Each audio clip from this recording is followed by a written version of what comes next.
June 6, 1944.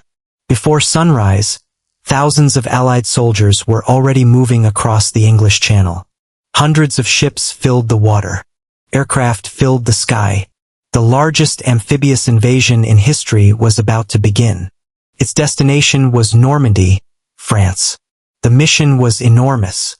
The Allies wanted to establish a major foothold in occupied Western Europe and begin the liberation of France from Nazi Germany. But the German defenses along the French coast were formidable. The Germans had spent years preparing for an Allied invasion. Concrete bunkers overlooked the beaches. Machine guns were positioned behind defensive walls. Artillery batteries were hidden inland. Mines were placed along the coastline. Obstacles were installed in the water to slow landing craft. The Germans knew an invasion was coming. They simply did not know exactly where or when. That uncertainty became one of the greatest advantages available to the Allies. The invasion had been planned for months. British, American, Canadian, and other Allied forces gathered in southern England. Thousands of soldiers trained for the operation. Landing craft were prepared. Tanks were modified. Aircraft were positioned. Supplies were loaded onto ships. The operation was given the code name Overlord. The invasion force would cross the English Channel and land at 5 main beaches: Utah, Omaha, Gold, Juno, Sword. Each beach had a different objective. American forces would land at Utah and Omaha. British forces would land at Gold and Sword. Canadian forces would land at Juno. The goal was to establish a continuous Allied bridgehead along the Normandy coast. But getting onto the beaches would be extremely dangerous. The Germans had constructed the Atlantic Wall.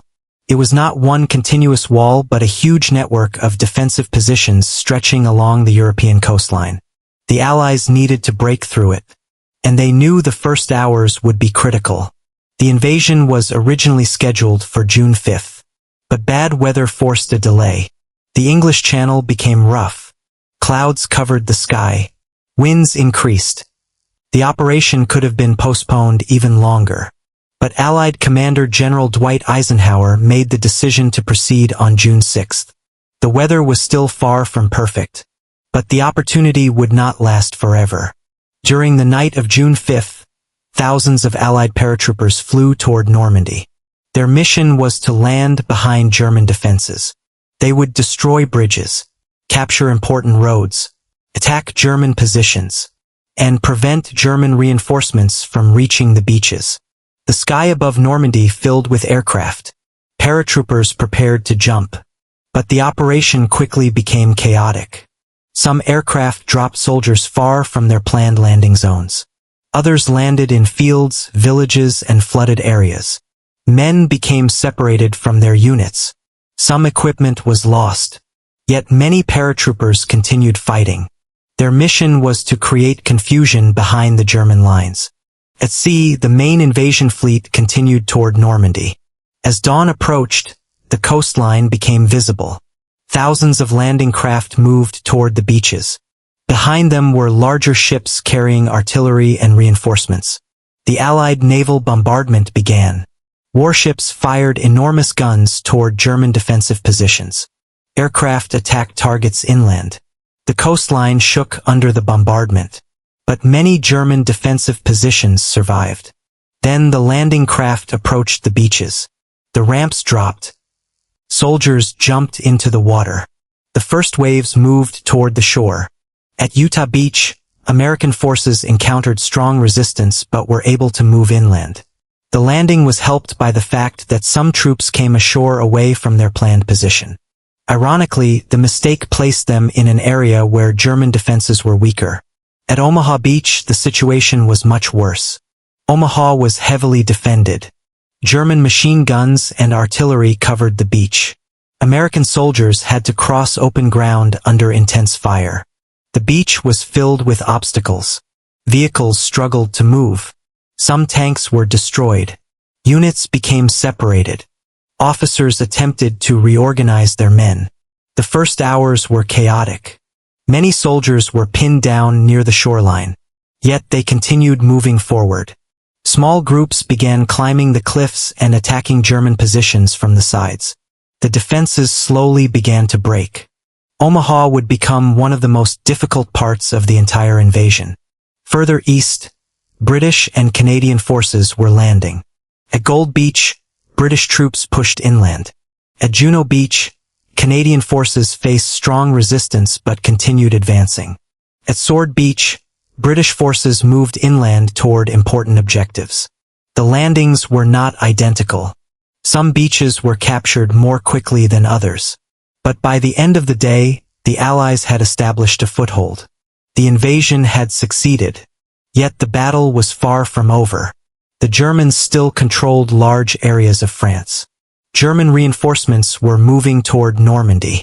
Allied forces needed to expand the beachhead before the Germans could launch a major counterattack. The countryside created another problem. Normandy was filled with hedgerows. These were thick banks of earth covered with vegetation. They divided fields into small enclosed areas. For Allied tanks and infantry, the hedgerows became natural defensive positions. German soldiers could hide behind them.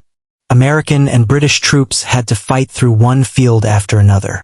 The invasion therefore became a slow advance. The Allies had landed. Now they needed to break out. One of the most important objectives was the city of Cannes. British forces fought for control of the area. The battle around Cannes became intense. German armored divisions were sent toward Normandy. Among them were some of Germany's most experienced formations. The Germans attempted to contain the Allied bridgehead. But Allied air power made movement extremely difficult. German vehicles traveling during daylight were vulnerable to Allied aircraft. Roads and bridges were attacked. Railways were bombed. German reinforcements struggled to reach the battlefield. The Allies also had enormous logistical resources. Thousands of tons of supplies were transported across the channel. Fuel, ammunition, food and medical equipment began arriving on the beaches. Temporary harbors were constructed. These artificial harbors became essential to maintaining the invasion. The Allies could not depend entirely on capturing major French ports immediately. They needed their own supply system. One of the most remarkable achievements was the construction and use of the artificial mulberry harbors. Sections were transported across the channel and assembled off the Normandy coast. Ships could unload supplies while protected from some of the difficulties of the open beach. The invasion was therefore not just a military assault. It was a massive logistical operation. Behind every soldier were ships, engineers, mechanics, medics, pilots, and countless support personnel. The battle continued for weeks. The Germans resisted fiercely. The Allies slowly expanded their territory. French civilians were caught between the armies. Villages became battlefields. Roads were destroyed. Buildings were damaged. Thousands of civilians were killed or displaced during the fighting. For the Allied soldiers, Normandy was only the beginning. They needed to move across France. Paris remained under German occupation. The Allies planned to push toward the French capital. But before that could happen, they needed to defeat German forces in Normandy. In July, the Allies launched major offensives. American forces pushed westward. British and Canadian forces attacked in the east. The German army was increasingly trapped between Allied forces. Then came the breakout from Normandy. American forces broke through German defenses near Saint-Lô. Armored units began moving rapidly across France. The German defensive line began collapsing. The Allies advanced toward Paris.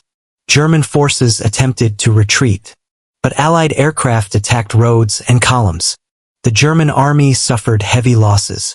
By August, the liberation of Paris was approaching. French resistance fighters rose against the German occupation. Allied troops entered the city. Paris was liberated on August 25, 1944. The success of the Normandy invasion had opened the way into Western Europe. But the war was not yet finished. German forces remained in the Netherlands, Belgium, and Germany. The Allies would fight major battles through the winter. But D-Day had changed the strategic situation. Germany was now fighting a major war on two enormous fronts. The Soviet Union was advancing from the east. The Western Allies were advancing from the west. The German military was increasingly trapped between them. The Normandy invasion was therefore one of the most important operations of World War II. It demonstrated the enormous power of Allied coordination. Air forces, naval forces, armies, engineers, intelligence services, medical units, supply organizations, all had to work together. A failure in any major part of the operation could have had catastrophic consequences. The weather alone could have changed the invasion. If the Germans had been able to identify the exact landing location and reinforce Normandy quickly, the outcome could have been very different. The Allies also used deception to convince German commanders that the main invasion would occur near Calais rather than Normandy. Dummy equipment and false radio signals helped support the deception. German commanders therefore remained uncertain about whether Normandy was the main attack. Even after the invasion began, some German leaders believed another major Allied landing might still occur elsewhere. This delayed the movement of additional German forces toward Normandy. The deception campaign became one of the most important elements of the overall operation. D-Day was therefore won through more than courage. It involved planning, intelligence, deception, logistics, and enormous military coordination. But courage remained at the center. The soldiers who landed on the beaches had no guarantee that they would survive the day. Many were young men. Some had never been in combat before. They climbed down from landing craft into rough water. They moved toward beaches covered by enemy fire. They watched friends disappear around them. Yet they continued forward. Some units suffered terrible casualties.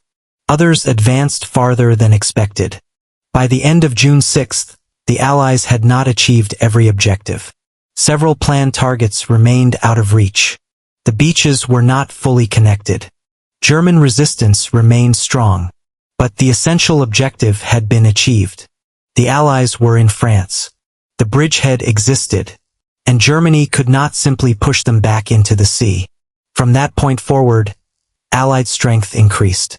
More soldiers arrived. More tanks arrived. More aircraft arrived. More supplies crossed the English Channel. The German army faced an enemy whose resources continued growing. The battle for Normandy remained brutal. But the strategic direction was becoming clear. Germany was losing ground. The invasion also gave hope to occupied Europe. After years of German occupation, Allied forces had returned to Western Europe. French cities would soon be liberated. Belgium would follow. The Netherlands would continue fighting. And eventually the Allies would reach Germany itself. D-Day did not end World War II. It did something different. It opened the Western Front. It created a permanent Allied presence in continental Europe. And it began the final campaign against Nazi Germany from the West. Less than a year later, German forces would surrender. But that victory was still far away on June 6, 1944. On that morning, the outcome was uncertain. The beaches were dangerous. The weather was unpredictable. German defenses were strong. The soldiers had to fight their way inland. And yet they did. The Normandy invasion became one of the defining moments of the 20th century. Today, the beaches of Normandy are peaceful. Grass grows where soldiers once moved through smoke. Villages have been rebuilt. Memorials stand along the coastline. Cemeteries contain the graves of thousands of Allied soldiers. The landscape looks quiet. But the events of June 6, 1944, changed the course of history. D-Day was the beginning of the liberation of Western Europe. It was the moment when the Allies crossed the English Channel and established a foothold against Nazi Germany. It was a day of enormous sacrifice. A day of uncertainty, a day of courage, and ultimately, a day that opened the road toward victory in Europe.